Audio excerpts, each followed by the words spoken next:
So, now the lecture number 6 that has as a topic European civilization.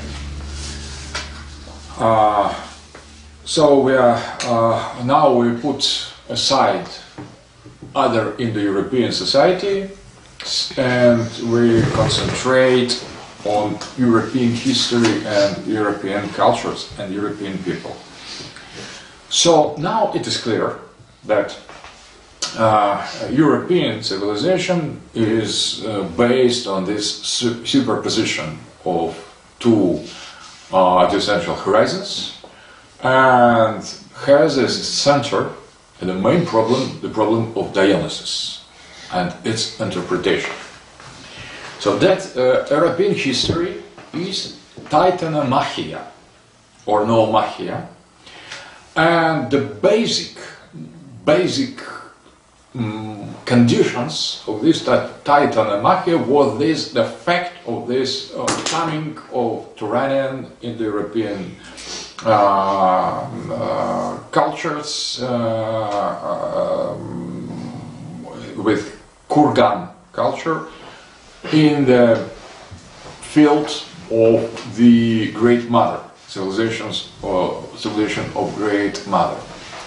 Speaking about Dionysus in the previous lecture, we have identified that Dionysus is the main problem of this civilization, and that is the battlefield, battleground, where there is the Titanomachia developing. And I have mentioned as well the case of Thracia. The Thracian people was people of Turanian type, first of all, Indo-European people that came to the Balkans before the Slavs, maybe 1,200 years before Christ, maybe a little bit later, maybe earlier. That's difficult to say, but what is important, that was a kind of empire of the Thracian tribes. Many tribes, Thracian tribes, they lived in the Balkans, in the northern Balkans, but they occupied almost the huge part of the Eastern Europe. And what is important, that the territories where the Thracian civilization was based, was expanded, these territories were the poles and the centers of the civilization of Great Mother. So Lepensky Vir, Vincha culture and Karanova-Gumelnitsa culture, Tripoli, Kukuteni, Krish, Tisa culture, and other cultures were under existential horizon of Thracians. So that is, we don't know, and we could know whether the Thracians were the first Indo-Europeans coming over these territories, but we don't know the more ancient groups in the European. Maybe, and possibly, probably, there were the other waves of Turanian peoples coming there. Maybe not. We could not say. But Thracian culture was precisely the field or special European culture where this meeting between horizon of Apollo and Logos of Apollo and Logos of Cybele was accomplished.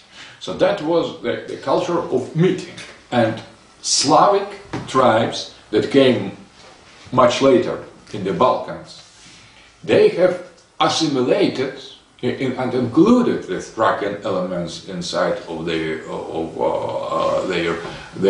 structure. So Thracian And as well, there is a very, very important aspect that Dionysus, what was considered by the Greeks to be Thracian god, whether that was really Thracian or pre-Thracian, or by some Indo-European people that preceded Thracian in the Balkans, we don't know, but that is very important, that Dionysus came from the north to the Greece, from the Thracian, as well as Orpheus, as well as Bendis. Bendis, that was the name for a great mother in the Greeks as well, Bendis, and Kokito, the other name. They were the other names of Cybele. So the Thracian tradition as well, the Phrygians were Thracian, close to Thracians, and Phrygians were the civilization was the people where the Cybele cult was developed. So that as well has something to do with the Thracian world. That was so it is possible that Thracian tribes were more ancient that we know, that we presume, and maybe they were the first. Maybe not. We could not affirm. But they were, what is certain, Indo-European society with very developed nomadic aspect, and more to the north, more nomadic they were, more to the Transylvania, to the Romania, actually, that was already the steppes on Eurasian, Turanian space. But they, what is certain, that Thracians were here around Dunai River and Basin and in Balkans before Scythes and Sarmats, long before. So that is very ancient Indo-European culture that has assimilated and included the pre-Indo-European, Paleo-European tradition, or directly, or by intermediary, by some other Indo-European society. So we could not say nothing affirmative here, but what is important that regarding the Slav horizon of Eastern Europe, that dominated Eastern Europe as civilization after 5th and 6th century, when the Eastern Europe was invaded by Slavs. Before the coming of Slavs, the Thracian civilization was here, and that was Indo-European, and maybe the meeting between Logos of Apollo and Logos of Cybele was precisely in Thracia. And the other important thing that if so European peasantry expanded from the same region. So the Balkan space was the motherland or Heimat for not only for Eastern European peasantry, but as well for all European peasantry, because the agricultural tradition was developed much earlier, precisely in the fertile territories of Balkans, where this matriarchal society existed long before coming of Turanian culture. So Eastern Europe, that is considered to be a periphery or border of Europe, or something marginal to the Greece, to the afterwards to the Western Europe, maybe was central one. So we need to consider more this Eastern European space as existential space. We need to pay more attention to this Eastern European design and existential horizon of Eastern Europe. It is complicated, complex, with many tribes, many people, many levels of the culture, but what is very important, that is the Thracian origins of Dionysus and Orpheus. That, in the perspective that I have explained about the central role of the figure of Dionysus as a key to the historical sequence of European history, or to ontology of European history, the Eastern Europe obtains new dimension and new importance. It was not in the reality periphery of the other Greek, Roman, later Western European civilization. That was something polar in Eastern Europe, in Balkan. That was the kind of center, a pole, but the quality in the nature, knological nature of this pole, we need to study more. So not to be only proud to be Balkanian Slavs living here after Thracians, but what is important is to understand the structure, the levels, the knowledge of this space. And because the problem of Dionysus is central and so important, as I tried to explain, so the role of the Eastern Europe as well is growing. And that we could deduce from that one important thing.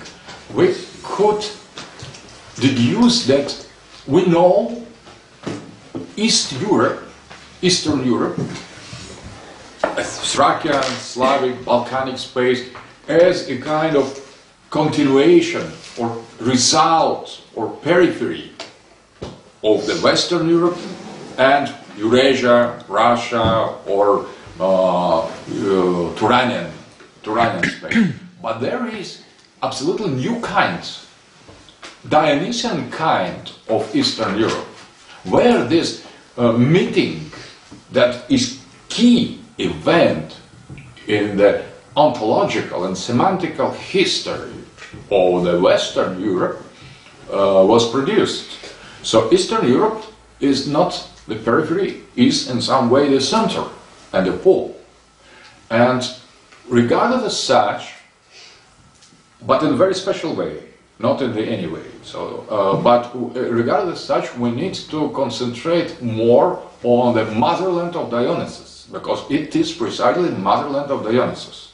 And the factor of Thracian language and Thracian culture, and the only pure Thracian god, Zalmoxis, that is known, we need to pay more attention to this figure, and there are many parallels, many common aspects between Zalmoxis and Dionysus. So Mircea Eliade and Romanian tradition paid great attention to the figure of Zalmoxis and its role in the Thracian horizon.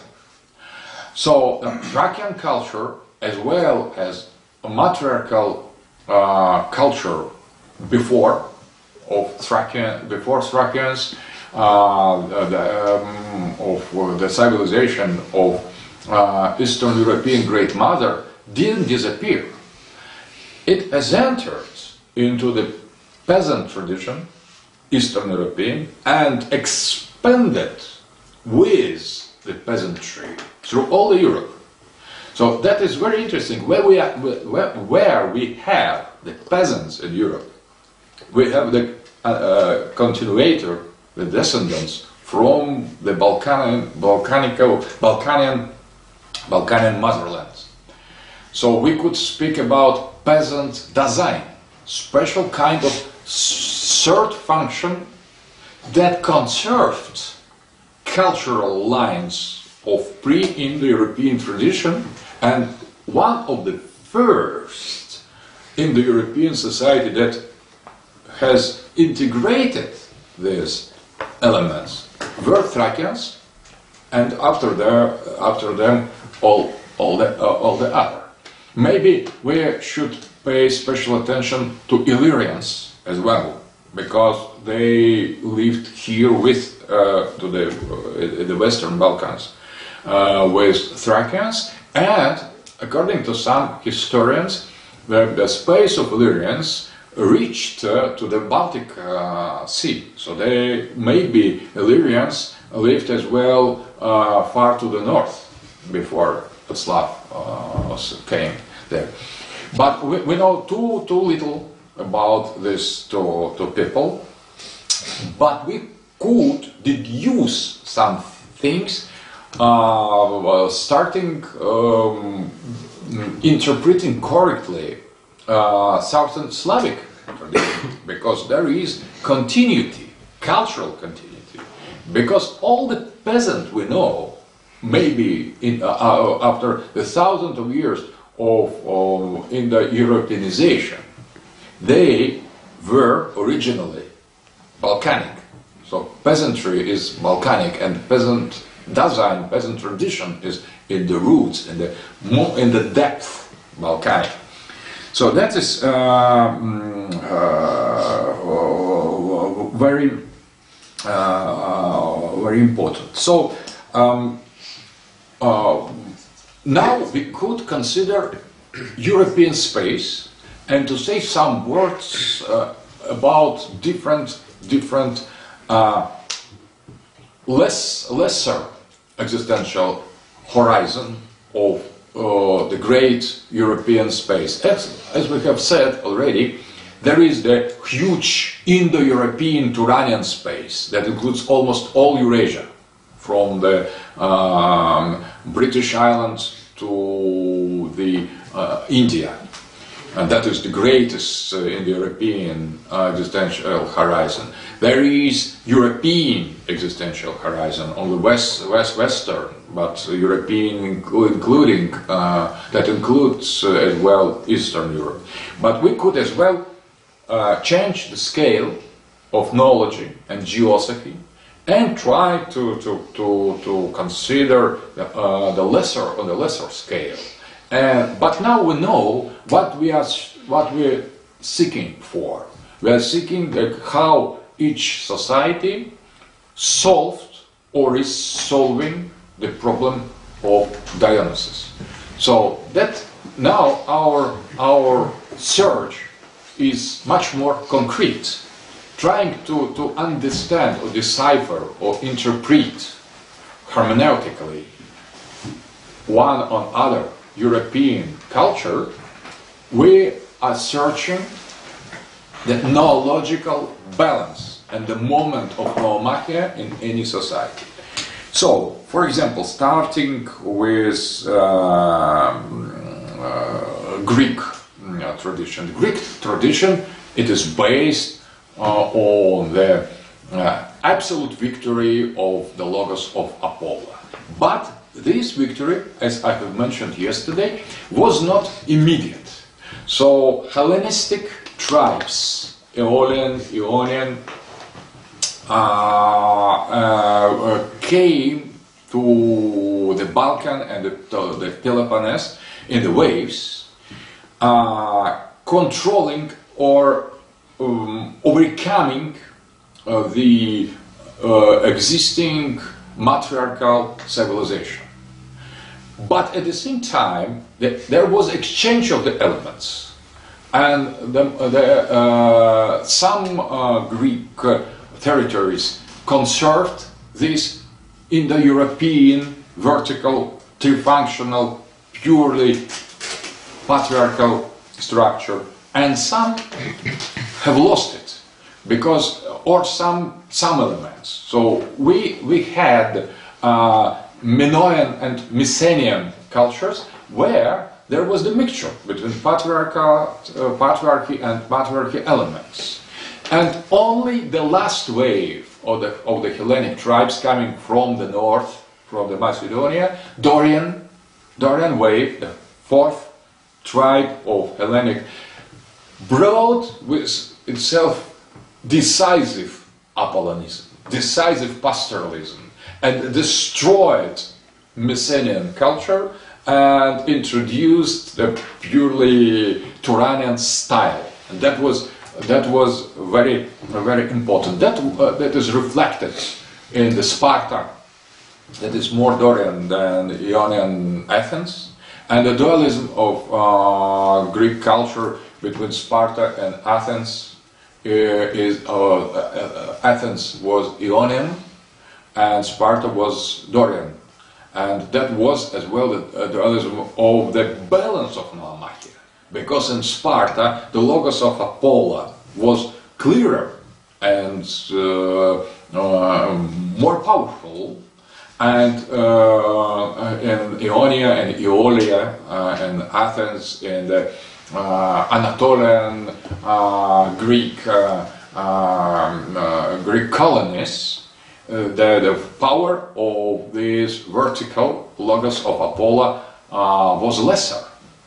So that is important, that in Greece as well there were the kind of differences of existential horizons. And the dualism between Sparta and Athens, that is the key dualism in the geopolitics, as well has noological and geosophical interpretation and explanation. So the next moment that Dionysus was Greek god as well, with Thracian origins, but it was purely Greek, because that was the around him that was Apollonian perspective and very ancient cybelian space. And in Greek culture, in the worship and the religion of polytheistic religion, in philosophy, we see this element very clearly. I would like to mention that I have already said that could be the logos. All three of them could be reflected in the religion and the myth, but as well in the philosophy.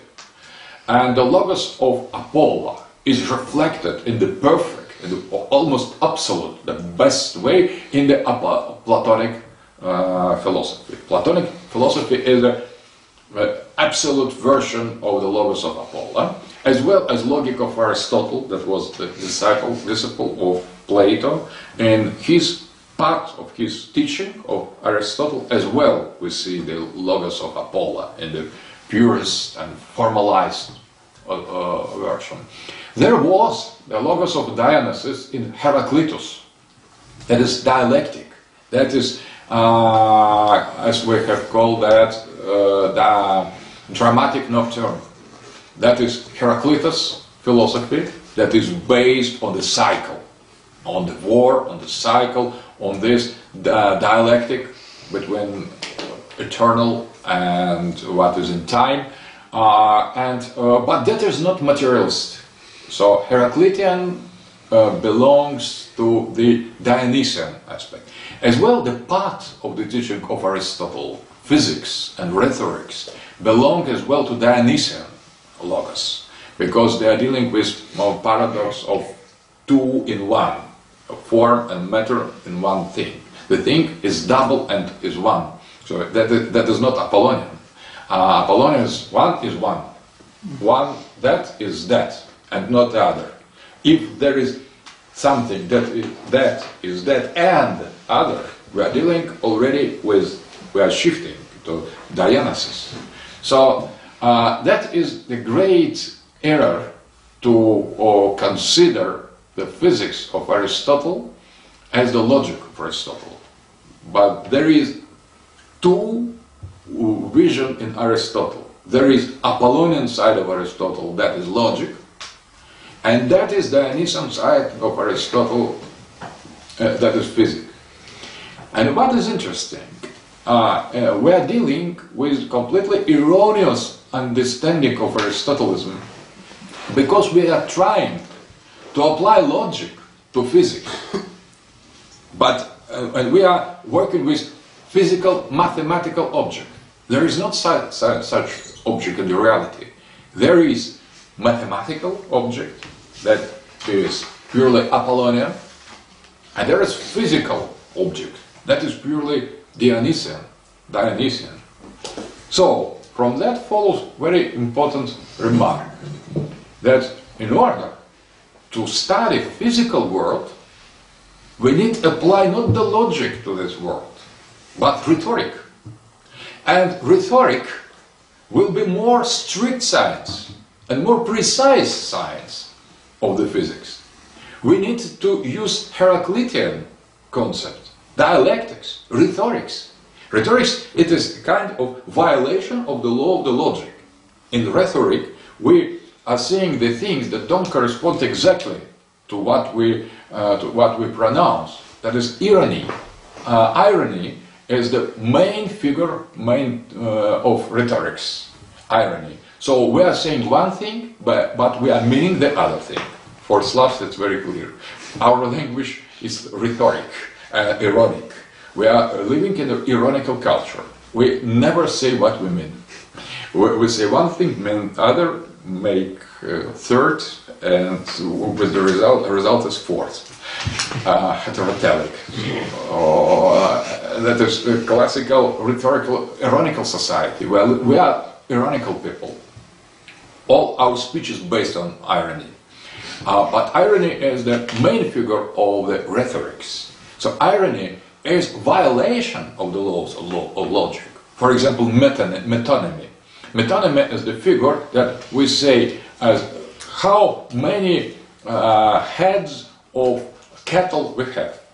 So, for example, metonymy. But we mean cows or bulls, not or sheep, not the heads of them. But we are using the part as a whole. It's rhetoric. But it is violation of the logic, violation, where we are counting heads. And all rhetoric figures are such. For example, we are saying one thing, meaning something other. Synecdoche and antiphrase and all the other rhetoric figures, but they cover the physical reality exactly. So, but logically, we could not gain such precision just because the physical objects not belong to the intellectual object, to mathematical. They are not. There is not physical mathematical. We could, with logic, we could study mathematical and geometrical objects, but physical object we should study it with different rhetorical methods, and that only this rhetorical method could be strict and precious. Could be precise. Enough in order to cover the dialectical structure of the object. The thing is rhetorical and not logical. That's very important. And that is all that in Aristotle. I suggest you reading of early texts of Heidegger about Aristotle, as well as Aristotelian studies of early Husserl and Brentano, because the phenomenological tradition in philosophy stressed this Aristotelian aspect, ignored by the previous tradition. So they have rediscovered, phenomenologists have rediscovered this in Aristotle. But there was as well in Greece, we are speaking now about Greece, Greek existential space, there was as well the third logos. This logos of Cybele represented philosophical, not only in the mystery of Great Mother, and this philosophical tendency of ancient Greece was represented by Democritus, by Epicurus, and in Rome by Lucretius. These three authors were typically representatives by ancient materialist and immanentist tradition, because for them there was not, there were no patriarchal principle. Everything consists from atoms. So there, that was a kind of purely, and as well they professed above all Epicurus and Lucretius progress, the concept of progress. That everything is going in the positive way, from the lesser to the better, from the evil to the good. So that was the concept, that everything is growing from the bottom to the top. So that purely the concept of the progress of evolution is purely Titanic. That was materialistic Titanic version of the cosmos. So three logos were present in Greek philosophy, but that's important. Normative logos were considered to be logos of Apollo, Platonism, partly Aristotle, and Heraclitus. Dark logos, but as well accepted. And the Democritus and Epicurus at the lesser scale were rejected. Plato suggested to burn the book of Democritus, because that was considered a very dangerous heresy. In philosophy, it could be as well heresy. That was the continuation, now we see that clear, of Indo-European Titanomachia or Noomakhia, and the moment of Greek culture of Noomakhia was based on the victory of the Logos of Apollo with the friendship and alliance of Logos of Apollonian Dionysus over this materialistic cybelian Logos. So, but that is more or less, in some words, explanation of Greek tradition. And inner dualism was represented in the dualism Sparta and Athens. What is important? That is Hellenistic time. Everything is changed, or many things were changed during Hellenistic times after the Alexander the Great. During Alexander the Great, the Greece has expanded its control over completely new existential horizon. That was Iranian existential horizon. That was included in the Mediterranean and Greek culture, and that created the phenomenon of Hellenism. So Hellenic is one thing, Hellenistic is other thing. Where lays the difference between two cultures, two existential horizons? Hellenic is Greek, as we have explained that, and Hellenistic is Greek plus not Orient, not Eastern, not Asian, as we say, not Semitic, as we usually say, but precisely Iranian existential space. So, not vague, something Orientalistic. Hellenism is regarded as Greek plus something Oriental.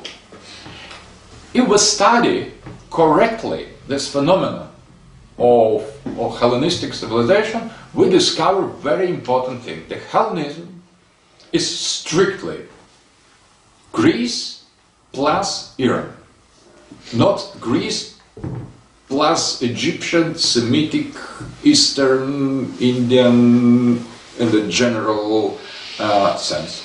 Iranian.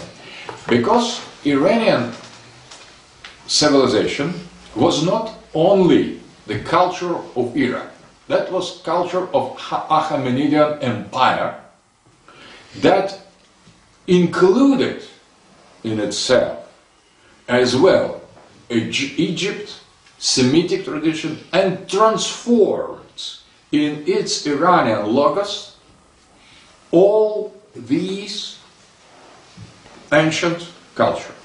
There was the common denominator in this Achaemenid cultural tradition, existential horizon, And that all that I have explained in my book, The Logos of Iran, Iranian Logos.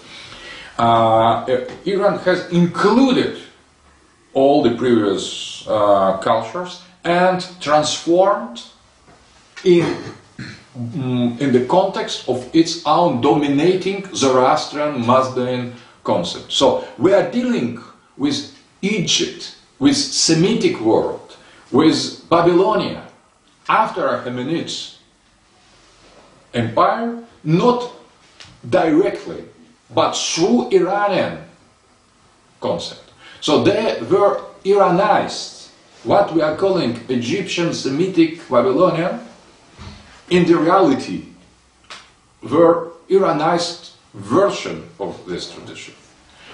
So I suggest to distinguish Iranian and Iranistic, as we are distinguishing Hellenic and Hellenistic. So Achaemenid Empire was not purely Iranian, but that was not exclusively Iranian, that was inclusively Iranian, that included the other tradition, but transformed semantically it in the context of Iranian Logos. So, in Hellenism, that was a kind of hair, and Alexander Macedonian has received the heritage of this Iranism in full scale, because the empire of Alexander, Hellenistic empire, was the same as Achaemenidan empire plus Greece.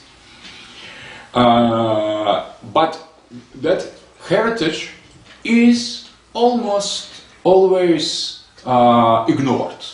So they say Alexander Macedonian has received Oriental heritage, not Iranian, because we consider this acquisition of the new territories and conquests of Alexander the Great with Greek eyes.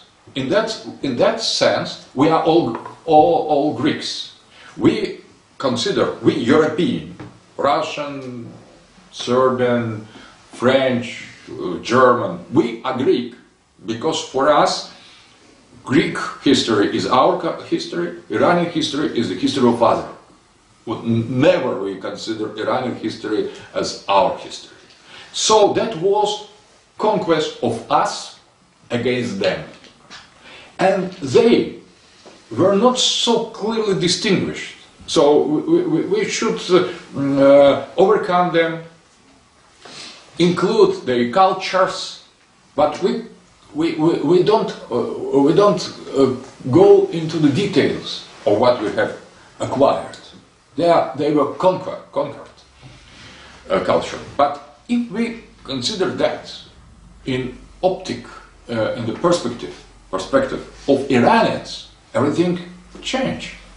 There was a kind of Iranian Logos. And what was the essence of Iranian Logos that we should include in our understanding of what is European civilization because of Hellenism? And I will explain why it's so important, why Hellenism is so important.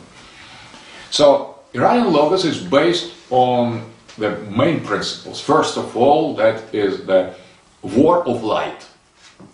So that is radical dualistic, as we have said yesterday, dualistic Platonism. So the Logos of Apollo against the Logos of Cybele, but recognizing the power and the substance and the autonomous nature of this second Logos. So that is not only as in Advaita Platonism, as non-dualist Platonism, the darkness is the absence of light. No, the darkness in Iranian concept is living thing, is powerful thing, is winning thing. For Plato to suggest that the evil can win the good is absurd.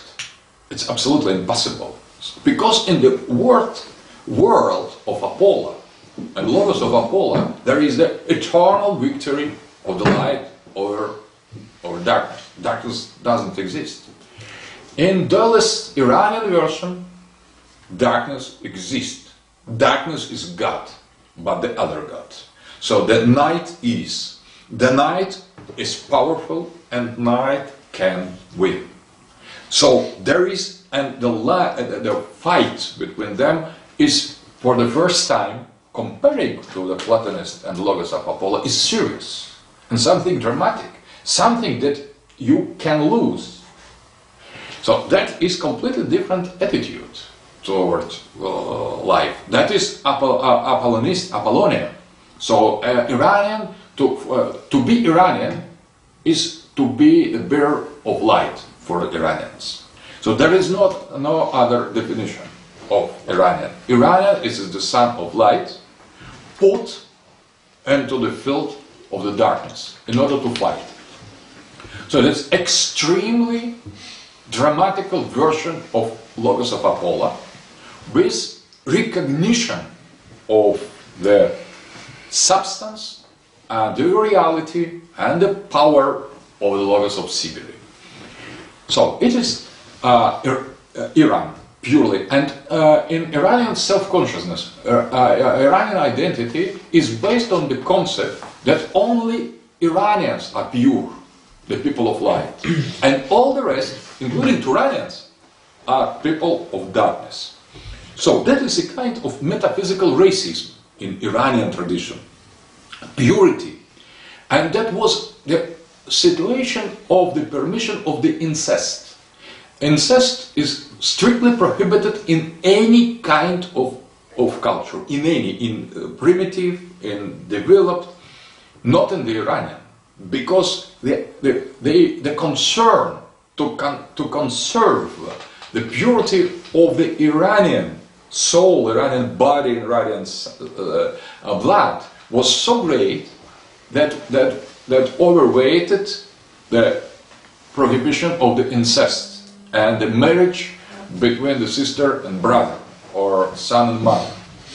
That's almost incredible in archaic society and developed society, but in Iranian society that was permitted, and that was almost obligation in order to save this purity of the son of light. So that is extreme version of Logos of Apollo. But that is Iranian tradition. But Iranism included Egyptian, Semitic, Babylonian, and other people. So that was not so much exclusive as Iranian. Iranism is a kind of symbolical transfer of this quality of Son of Light, not from the direct Iranian bodily, concrete, material in some way, understanding of what is the light and what is the Son of the Light, as a kind of metaphoric Son of Light. So Iranism is not Iranian, it is not so exclusive, it embeds in itself the other tradition. So the concept of war of light is accepted in the broader sense. After that, the other concept of Iranian tradition that wasn't known by the Greek society is idea of time and idea of history.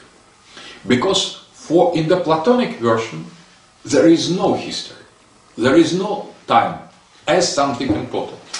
There is always the same, just the same, the cycle of the birth and the death of the same. That is eternal return of the thing, that is purely Platonic, with no reason, with no development, with no progress, with no regress. There is completely different time. You come from the origin, from the source, you return to the source, that's all. And what is going on in these sublunar cycles has no matter, no logic, no sense, no direction, no time, no history. So there is eternity, the history of eternity. The Platonic history is the history of eternity, and the time is a reflection of eternity, so it doesn't exist in the sense that is common to us. But only in Iranian tradition the time obtains the meaning, because the Iranian tradition affirms that in the beginning there was the light over darkness. And the second stage of Iranian historical sequence, the darkness has interrupted, has invaded the realm and the field of light, and began to destroy and deviate and pervert the world of light. And at the next moment, the darkness will overcome the light, will win the light. And at the end of the rule of the darkness, there will be the great restoration, resurrection, and appearance of the chosen one that will be the king and the savior of the humanity, Saoshyant. So, there appears the time, because now the time matters. In Plato, the time doesn't matter. It's nothing. There is no logic. And here appears the history. Here appears the time and eschatology. Here appears messianism, the Messiah. Here appears the last king of the world that should appear and restore the realm and the kingdom of light as the last result of the fight of the war of light. And there is resurrection. Resurrection of the lost perfection of the creation of light. That is Iranism. But we are dealing with that as something completely close to us. But all that was completely unknown to the Greek. So it is purely Iranian influence. So history, time, resurrection, eschatology, the meaning of the time. In Greek, Platonic world, the time has no meaning at all. The only return to the origin has meaning. So the time, the history, that's nothing. Only the example of the past, of the heroes, in order to repeat them. So the heroes of the past, they are functioning as paradigms, as the ideas. And here appears the history. A little later, please. Here appears the history. Here manifests itself a completely new perspective, Iranian perspective. And after conquests of Alexander the Great, that spiritual, philosophical and metaphysical heritage entered into the Mediterranean Greek culture. That was outside, became inside, inner. There is a kind of idea that the time, the messianism, the history all that were brought by Jews, by Semitic, by Bible. But we know the Bible only after Babylonian captivity. So, but Babylonian captivity and the end of Babylonian captivity, that was the Achaemenid Empire that distributed these Iranian Logos, including among the Jews. So the late Judaism that we know, and that is linked with the concept of Messiah, of the end of time, resurrection, is some Iranian reduction of the purely Semitic original Judaism. So the time, the history was Iranian and was Hellenistic. So Hellenism, it's so important for European culture, for any European existential horizon, because it is precisely based on two pillars, two conceptual pillars, not on one. It is not the Greek Hellenic culture and something Oriental or Semitic. There is Greek and Iranian. The Hellenism is Iranism at the same time. And Hellenistic culture and Hellenistic world was precisely the space, existential space, that created Hellenistic Dasein. Hellenistic Dasein was the basis of European culture of the next stage. What is important? First of all, this Hellenistic space and Dasein was has changed the ruling point. That was the shift from the Greek domination to the Roman domination. But the ancient Rome was as well something like Logos of Apollo in Italy. But the conquests of Rome, of this, of the Mediterranean space, was the conquest of the Hellenistic world. And that was as well the shift from the Roman to Roman Empire on the late Republic as well, because that started long before the Empire. After the victory over Greek, there was the beginning of the change of the Roman culture. And the Roman culture, we know, is Hellenistic Rome. It is, but Hellenism, it is Greek plus Iranian. So Mithraism, Roman Mithraism, and many other aspects were taken from these Hellenistic sources. And this Hellenism, Greco-Roman-Iranian, we always should remember Greco-Roman-Iranian Hellenism in Roman version, was expanded to the northern Western Europe, to the Balkans, and Roman conquests in cultural way, in cultural dimension, were Hellenistic. That was the Roman soldiers brought Hellenism everywhere they come. So important aspect of what was Hellenism? Hellenism, once more, was Logos of Apollo in Greek Platonic tradition, Logos of Dionysus and Greek Mysteriosophic,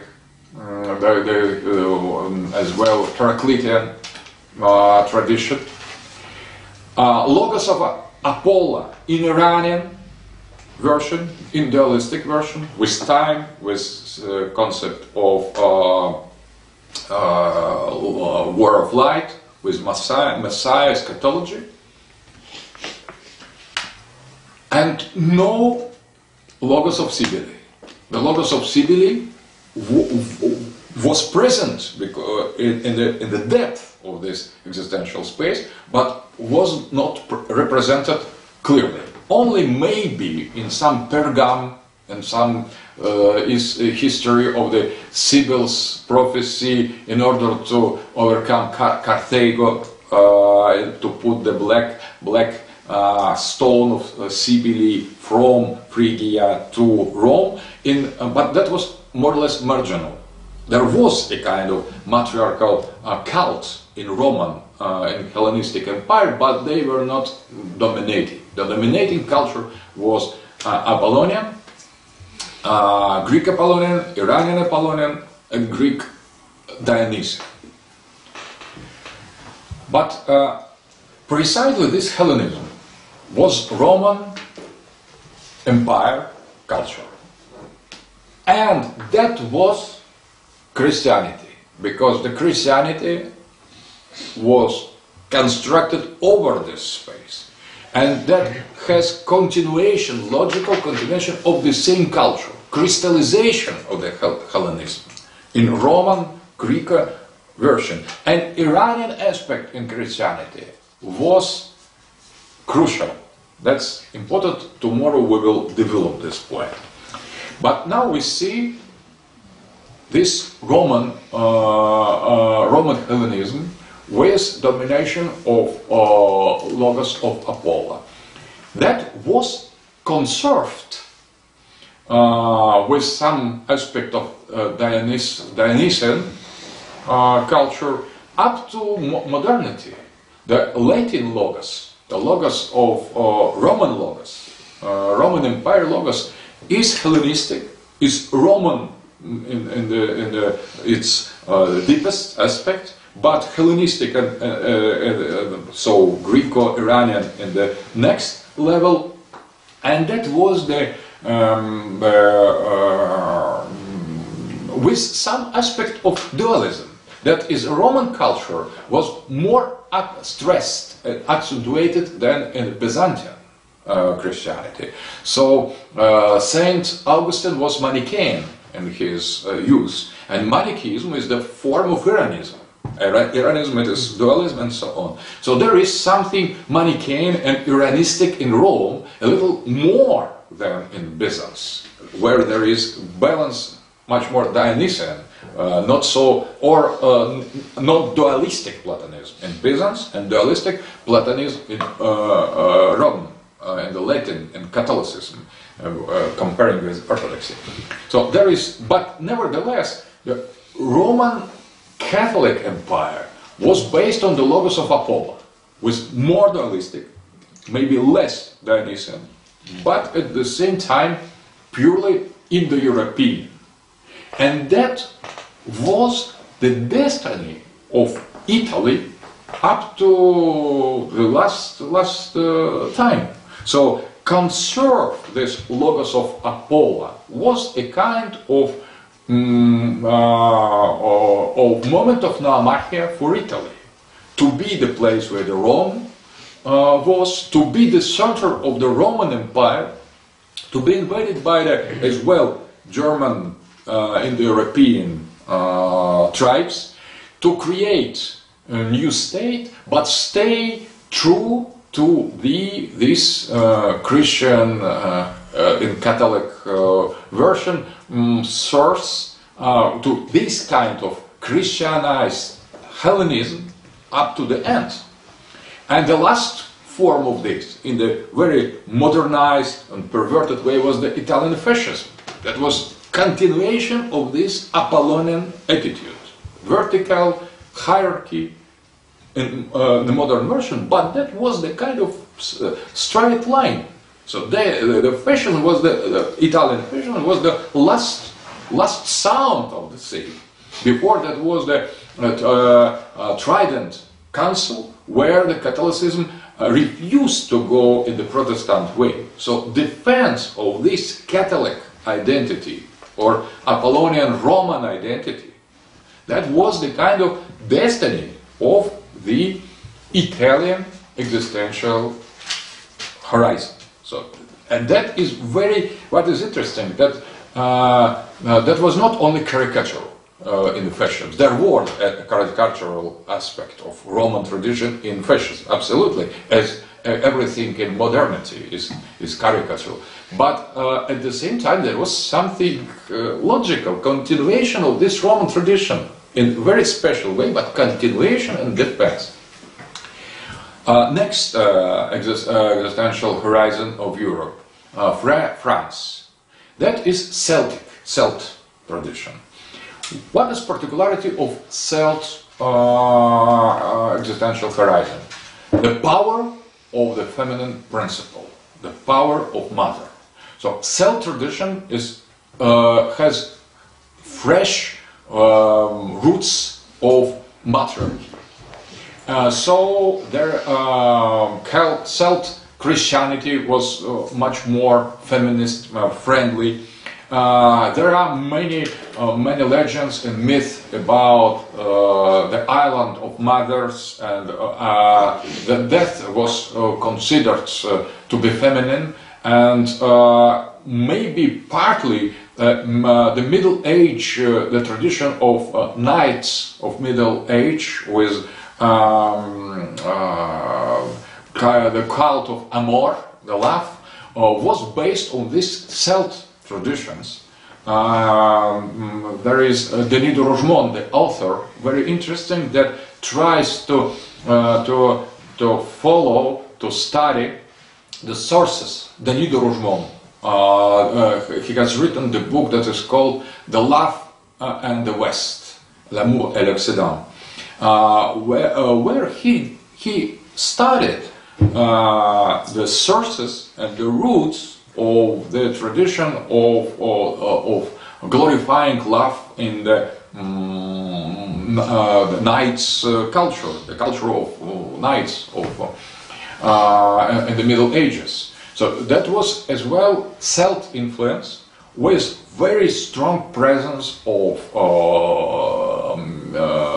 Great Mother. I gave the name for the book on French culture, French Logos, Orpheus and Melusina. Melusine, that was the name for the fairy, the fairy that was a dragon,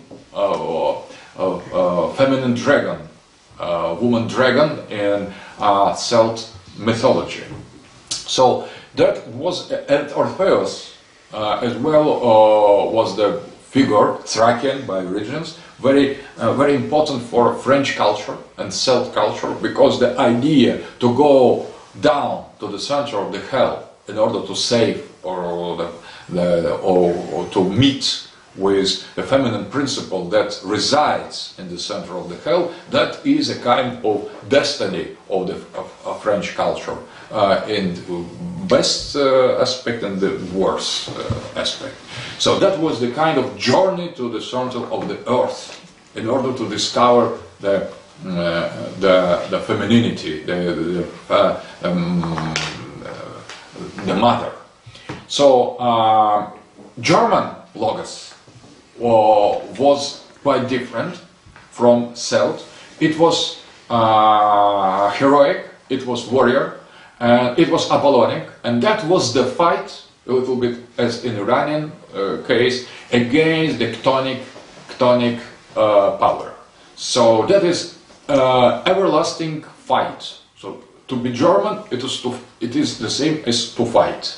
The German fights against the serpents, against dragons, against everybody else around. So that is paranoid type, if you remember Gilbert Durand, paranoid type of culture, but strongly patriarchal, with analogenia as relations with Valkyrias. So German women are more like German men. They are the same. So they are fighting. They are Brunhildas.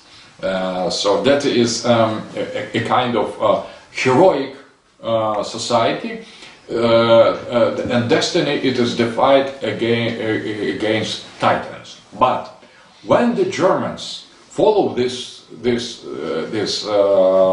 destiny, their destiny, they fight so sincerely that they could not remark the moment where their fight becomes Titanic itself. They fight so much and so devotedly to the fight that it overcomes some natural limits, and overcoming the natural limits is something titanic. So they begin to destroy themselves, to destroy everybody else around them. So they and Hitler, the titanic aspect of truly Germanic spirit is clear. That was good idea to create great Germany, but that was not so good idea to destroy everything, and afterwards Germany itself with this overmeasure. There is the Greek term hubris, very important, hubris, Greek term, that means absence of measure. So if, for example, you kill in the fight the enemy, that is good for heroic ethos. But if you violate child, for example, his child, in order to continue this, that is hubris. That happens, but that is not considered to be heroic, too much heroic, or rape the women. It is always the part of the war, but that is hubris. Maybe in a certain situation hubris, in the other not, but there is the overcoming natural bonds. So, and in the German case, we see this warrior spirit, purely Apollonian, that sometimes overcome its border, and the enemies of the Titans become Titans themselves. So they're trying to overcome the other, they change their roles in the history. So being fighters of the sky against the earth, they begin to fight the earth in chthonic way. There was a very important idea in Iranian tradition that the army of light is weaker than army of darkness. So, and the defeat of the army of light, it is necessary element of resurrection and the final victory. So that is very metaphysical aspect. So in order to win, you should undergo defeat with the light. If the light should die, it's better to die with the light than to win with the darkness. So the force is not the last word. The last word is the truth or the light. So the idea is... is it okay? The idea is that when we pass over some measures, some borders, some limits, and if we fight too much, so we could destroy everything. That is German destiny, and that is German Logos. And in case of Protestantism, that was in the beginning. That was a very important idea that Christ is something inner, not only outer, not only belonging to the cult, not only going from outside. Christ comes from within. That was the original idea of Protestantism. And Platonism and German mystics of Master Eckhart were inside, were the center of the early Protestantism, but without measure, being brought to the hubris in Titanic way, that became something completely different. The individualism, rationalism, absence of mystery, absence of humility in front of gods. That was heroic. Arianism, a kind of return to the Arianism. That was the Protestantism. That was as well German, in the best and the worst aspect. So Protestantism is Titanic version of Christianity, because Catholicism and Orthodoxy, they are Apollonian version of Christianity, but modern Protestantism, Calvinism above all, and the radical version of Protestantism are not Christian, or they are Titanic versions. So England and the British horizon. When I studied the British history, the English history, I have arrived to the conclusion that I could not call the book dedicated to the English Logos, because I didn't find the English Logos. But I have discovered the profound duality of English culture. There was the Celt pole, represented by Welsh, by Ireland, by Scotland, that is part of the Celt world and Celt existential horizon, so the part of the France in some way, with the same fascination of the feminine principle, of the same descent to the hell, to the same black romanticism, and so on. And Celt part is not only Irish or Scottish. That was as well in Wales and inside of English society. So Stuart dynasty was Celt. So the Celtic elements, they are inside of English identity, not outside. Outside are the radical aspects in Ireland, in the Scotland and Wales, but the majority of the population of the British Island were Celts, were Germanized Celt. The other part, the other pole, is German. So the mixture of Celt and German elements didn't create new logos, didn't create new existential horizon. They create English schizophrenia. So bipolarity. So there is a kind of unbalanced mixture between German and Celt, and that was not a kind of synthesis. That was a very ill mixture or confusion of contradictory elements. They didn't create the united logos. They didn't create united identity. They create bipolar society. Very troubled inside. And there is the other example of the relations between Celt and German identity. The Switzerland, Belgium, and all the heritage of Lothar, the third heritage of the Charles the Great. And in Switzerland, there is very thin balance between both identities. There is no so much synthesis, but there is harmonization.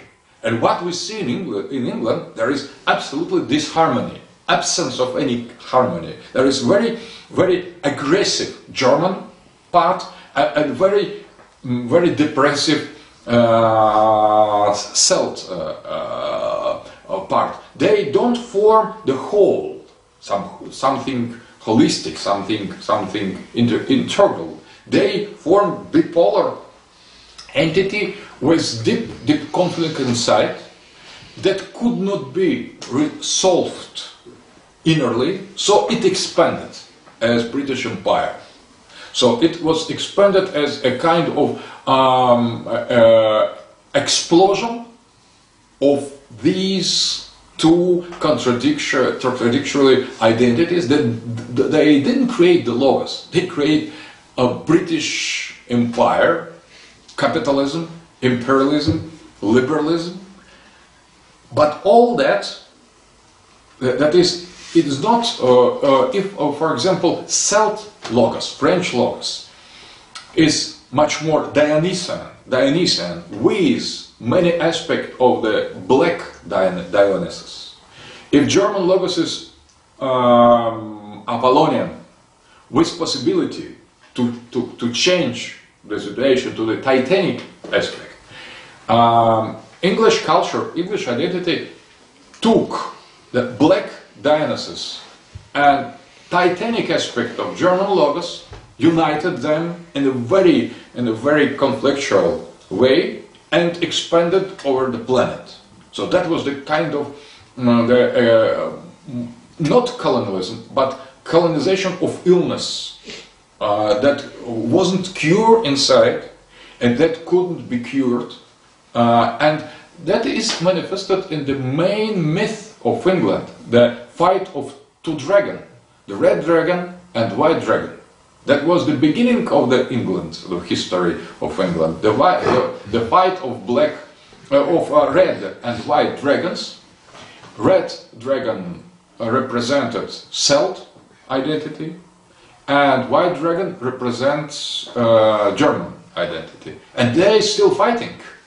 They are still fighting, these two dragons, and the explosion of British Empire didn't change anything, didn't cure English mind. So English mind rests ill, bipolar, but now it is obliged to return to this fight, to fight that wasn't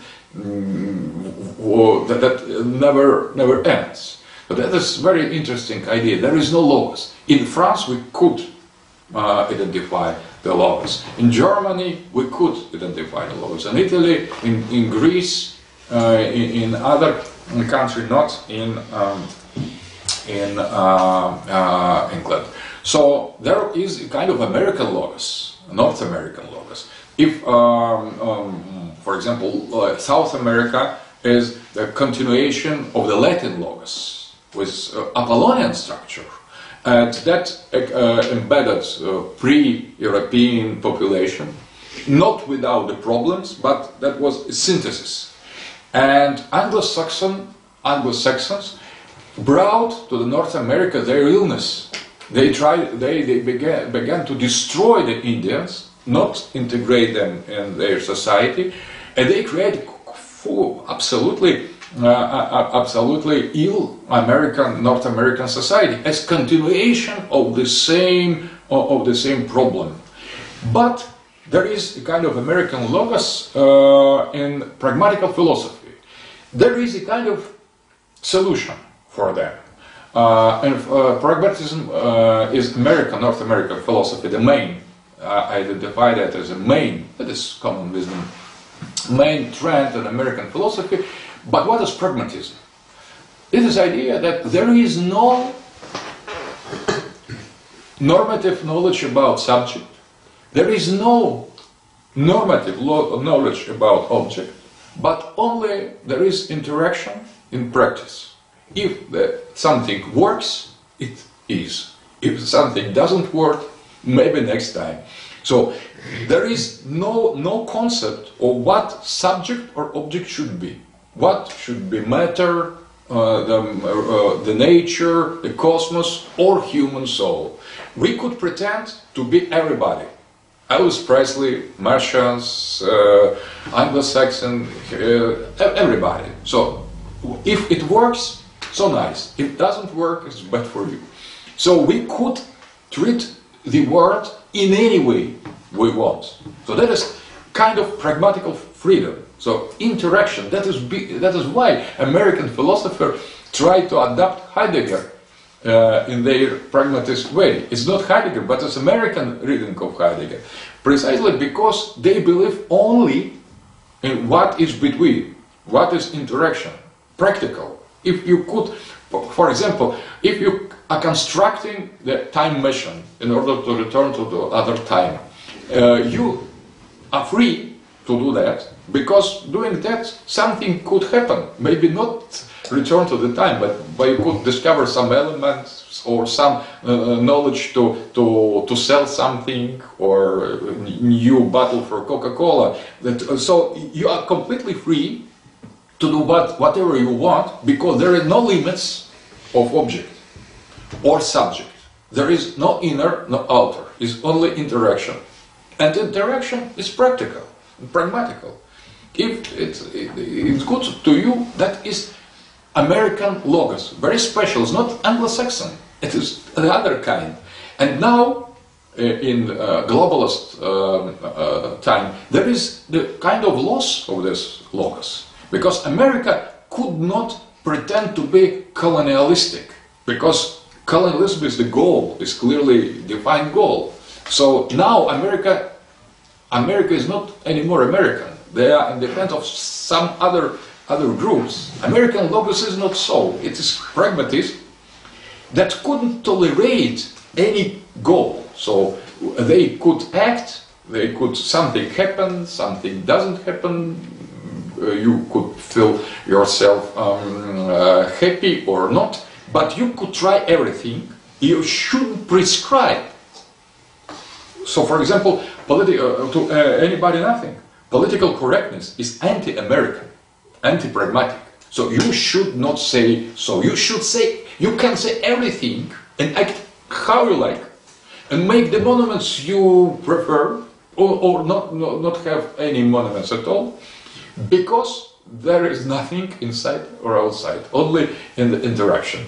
So that is pure American, in best or worse, but that is American pragmatism logos. Now America, North America, is not such, it is different. So that is analysis more or less of the different existential horizons or cultural space of European civilization. And we could say, I have already said some words about Slavs. We are Indo-European society. We, the last centuries, we are under great influence of the West. So we share with Germans, with French, with Britons, with Greek, with Latins, their problem. Having some special features, we will dedicate to Serbian identity special lecture. So I don't want to anticipate too much, but the idea that what about our Slavic logos? It is possible. It has clearly, it is the part of Hellenistic cultural space, because all the other identities they have described are a kind of results of this Hellenistic Christian Hellenism in different combination. But what is as well clear, that we have not such Slavic logos as something already made, or something completed. So it is the most interesting thing, that is challenge for us. That is open logos. I have studied the possibility of the Russian philosophy basing on Heidegger and special book. I didn't yet written the last book of Noomakhia that will be dedicated to Russian logos, or to possible or not, but dealing with Eastern European Slavic tradition, I see clear that the Slavic logos is possible. Sometime in the history we approached it. We were very close to it. In the Dushan the Great, the Strong, in your history with the first and the second Bulgarian kingdom and the history of Bulgarians. We were close sometime in the Polish kingdom with Lithuanian, with Great Moravia as well, with some philosophical tendency, but we have never achieved the final version of these logos in Eastern Europe as well in Russia. So we didn't achieve the final version of logos of our existential horizon is not finished, is not, it hasn't received the last form, and that maybe is our challenge, historical. And Slavophile thinkers, they saw that we came to the history later than the other, when there is already a huge building of German philosophy and German political history, French philosophy, Roman philosophy, Greek philosophy, and as well the political history. We Slavs, we have arrived to this a little later, not in the history, but to understanding of history, to logos of history, to our philosophy is a little bit childish and infantile. There is some great example, great explosion of intellectual richness of the precious thinker, as Niegosh second, metaphysically as well as Russian Dostoevsky, but all that is a kind of feeling of coming of our logos, not the logos itself. We are living in the anticipation of the Slav logos. So, and when we study the past, we see many heroic deeds, but we could not say that is our logos. No, that is something like that. There is the Saint Sava in Serbia. That's anticipation of the Serbian mission, of the history, the creation of Noomakhia, the dynasty, Russian Ivan the Terrible, and the other moment in our Slavic history are anticipation of logos, not the logos itself. It's my personal opinion, and it's more difficult to describe our logos than to study the logos of the other. So, because it demands a very deep introspection, insight in our culture. So, but nevertheless, and we should recognize that some centuries we were under influence of the other existential horizons, and they defined many things in our actual consciousness. But nevertheless, and that is always scientific truth, we have conserved our identity and the core of our existential horizon, Slav horizon, in the same condition. Maybe it is buried in the depth, but it exists. It is surely and the Serbian example of the resistance to globalization. It is one of the examples. Yes, that was the defeat, but as well, the Kosovo struggle was as well defeat. But on this defeat is based the victory. On this defeat, on this capacity to resist, is based the future resurrection. That is not only the death as defeat. That is heroic death. It's always promise of the resurrection. So to say the truth, I constate very pessimistic state in modern Slav society, but at the same time I'm very optimistic concerning the possibility of this loss. It is not yet done, it is not completed, but that is the challenge for new generations of Slavic intellectual elite that should bring to the final point all the historical experience, all this historical sequence of our ontological presence in the world. So I think that we should study the cultures of other European people. We should study deep, in depth, these existential horizons to understand where we are, who live around us, with whom we have to deal, who are oppressors, who are saviors, friends and enemies. But most important is to understand who we are. But without knowing who are the other, we could not define ourselves. We should know, knowing the other, we know ourselves. Knowing ourselves, we know the other.